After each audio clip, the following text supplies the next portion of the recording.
Today I have a tutorial to show how to put together some print specs for a brochure. So this particular brochure has been increased to 10 by 18 to allow for some additional data in a table that we're creating. And this is just generic example. This table is really going to pretty much go the entire width of this interior brochure. So I'm going to increase it. Let's see. I'm going to add 20 more rows, just to, for example. And the brochure layout is reading vertically on the inside and horizontally on the outside. So I'm going to just show you. I need to rotate the spread just to give you a better visual. This is the cover, for example. And this is the cover panel.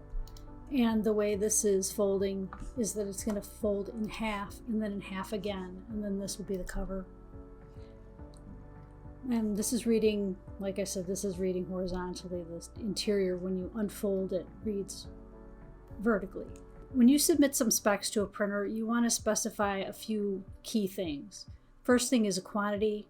If you have, for example, a few thousand quantity, you want to let them know that, because the higher the quantity, the better price you're going to get, because they're going to probably run it on a litho press and they're just going to get a better unit price, and they'll be able to pass that along to you if you have a big quantity, because it's going to be worth them to set up that press and ink it and all that, and you just get a one-time setup fee for that usually, which is different from digital. Digital is more for short run quantities. Litho is more for long run quantities.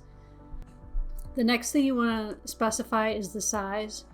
For example, this is a 10 by 18. The standard sheet sizes are obviously 8.5 by 11 letter, 11 by 17, 12 by 18, and 13 by 19.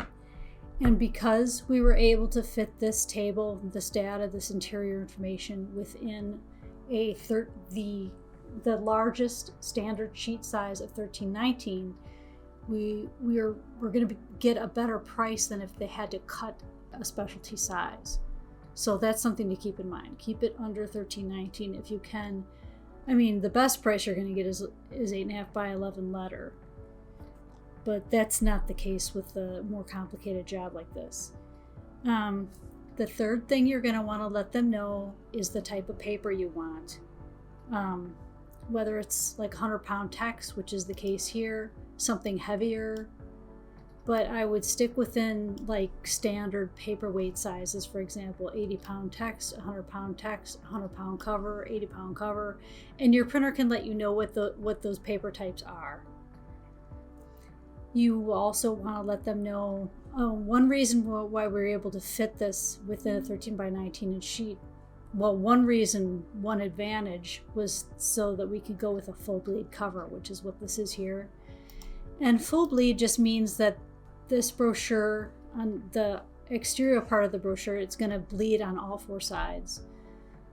So they need to know that so they can allow for that, because it needs to be run on a bigger sheet, and then they're just going to trim it.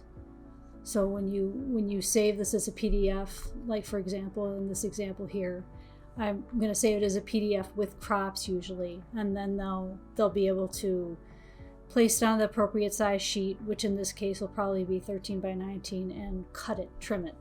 They'll trim it down to the trim size, which is going to be 10 by 18.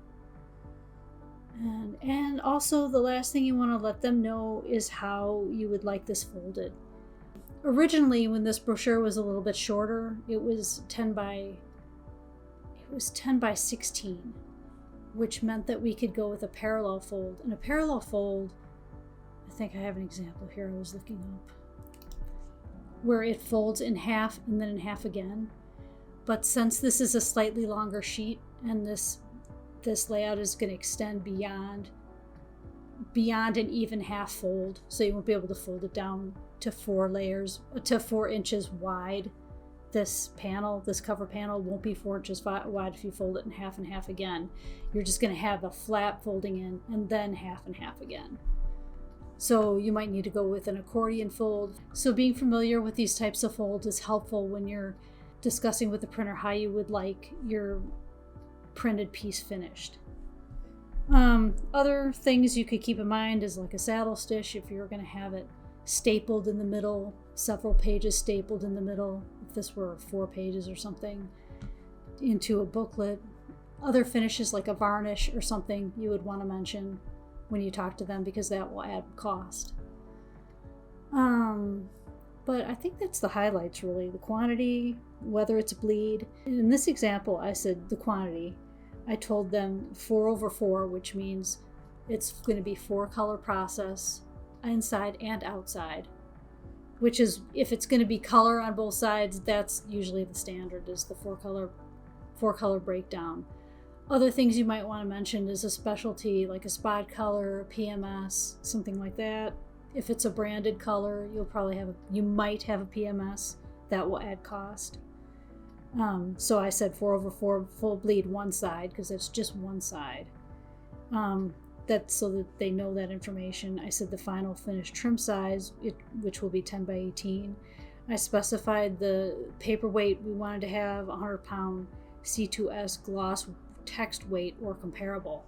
I always put comparable because if they have a stock that they house, then that will be cheaper than saying that you want a specific brand of paper. And then I just specified the fold. I said accordion fold down to 4x10 inch finish size or whatever they would recommend.